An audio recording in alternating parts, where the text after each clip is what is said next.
vous allez en fait assez facilement pouvoir faire un clone et reprendre un projet direct parce que vous avez une option ici Get from Version Control.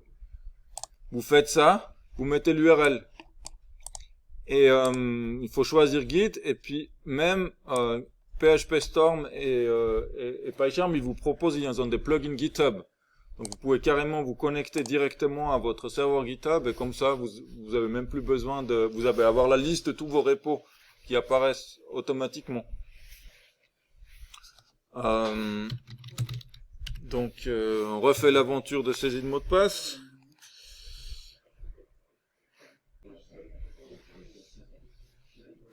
Donc si vous êtes connecté à votre compte GitHub, vous pouvez juste sélectionner celui que vous voulez prendre. Là c'est MVC les bases, clone.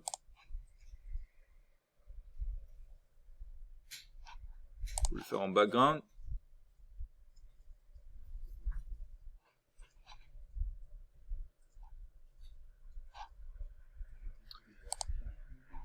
Et puis après il vous demande si vous voulez l'ouvrir, vous dites oui. Donc là, si juste pour dire, si votre projet vous l'avez fait en PHP, là il faudrait utiliser PHP Storm comme j'utilise moi plutôt que PyCharm. Parce qu'on va pas le faire tout de suite en Python aujourd'hui. On va travailler encore en PHP. Donc, vraiment juste pour vous montrer comment utiliser, après comment faire des commits et des push depuis PHP Storm. Là, si on fait un nouveau fichier, par exemple, un fichier PHP, hello, il vous demande si vous voulez l'ajouter au Git. Vous pouvez aussi faire plus tard. Je vais vous montrer comment ça se fait plus tard. Donc, je vais faire cancel. Vous voyez qu'il s'est mis en rouge ici? Ça veut dire qu'il n'est pas encore ajouté à Git. Rouge, ça veut dire il est nouveau, il n'est pas du tout pris en compte par Git. Donc on va faire c'est quoi, echo, hello. Voilà. Ensuite, vous avez ici des fenêtres qui s'appellent VCS. VCS, c'est pour Version Control Source. C'est Git, CVS, il y a différents, il n'y a pas que Git. Et puis il y a une fenêtre. C'est où?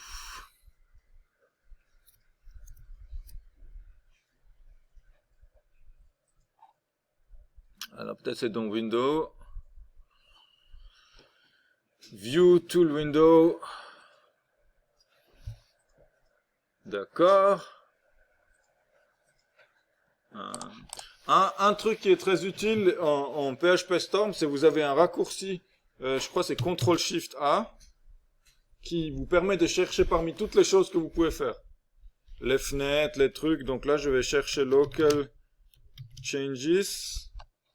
Show local changes. Et il a rien fait. C'est bien.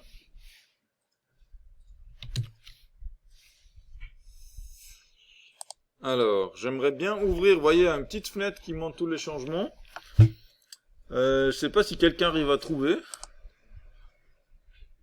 C'est la première fois que j'arrive pas à trouver, donc c'est bien. Alors, c'est dans View, il y a Tool Window.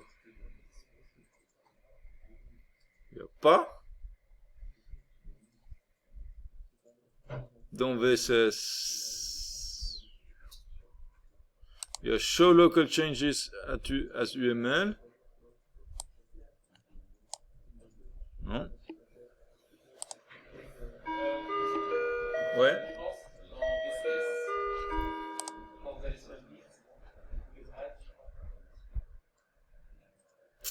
Alors là, on peut le rajouter. Je voulais juste voir l'ensemble des changements.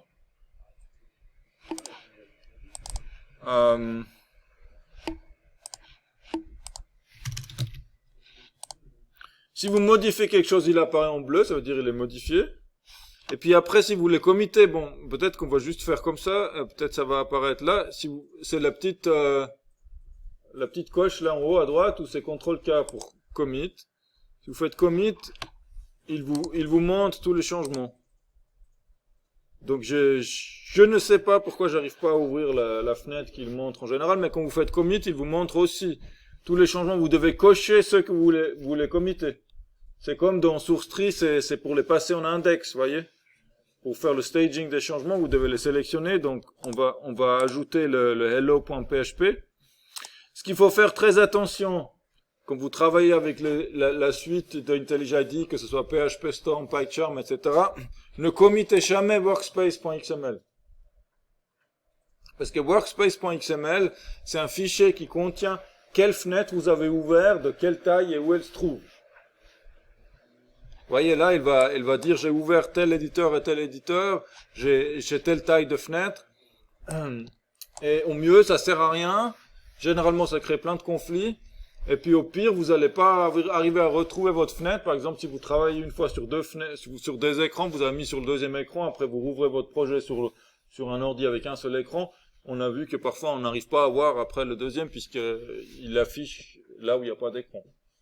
Donc le workspace.xml, il faut jamais le committer. Les autres, vous pouvez. Donc on va faire premier commit. Vous faites commit. Voilà. Commit. Il n'est pas encore tout à fait prêt pour faire un certain nombre de choses. Et ah, voilà. Et maintenant, peut-être j'ai dû juste faire une fois. Maintenant, il apparaît ici le version control, la fenêtre version control qui permet de voir ceux qui sont en local, les changements en cours. Vous voyez là, on voit tous les changements en bleu, ce qui est modifié, en vert, ce qui a été ajouté. Et en fait, IntelliJ IDEA, il vous génère automatiquement un gitainor qui contient workspace.xml. C'est justement parce qu'ils savent qu'il faut jamais committer workspace.xml. Donc, ils vous préparent déjà le gitainor. Donc, celui-là, on va le committer. Je vais vous le remonter. Donc, vous faites commit. Si vous voulez pusher en même temps, vous avez l'option commit and push. Donc, inor workspace.xml. On va faire commit. Si vous voulez faire le push plus tard, parce que là, on a du retard, on a fait 2 commits et on n'a pas pushé, vous allez ici, VCS, Git, push. Raccourci, c'est CTRL-SHIFT-K. Vous faites un push, il vous montre ce qu'il faut pusher ou pas, voilà, vous avez la vision d'ensemble, vous faites push.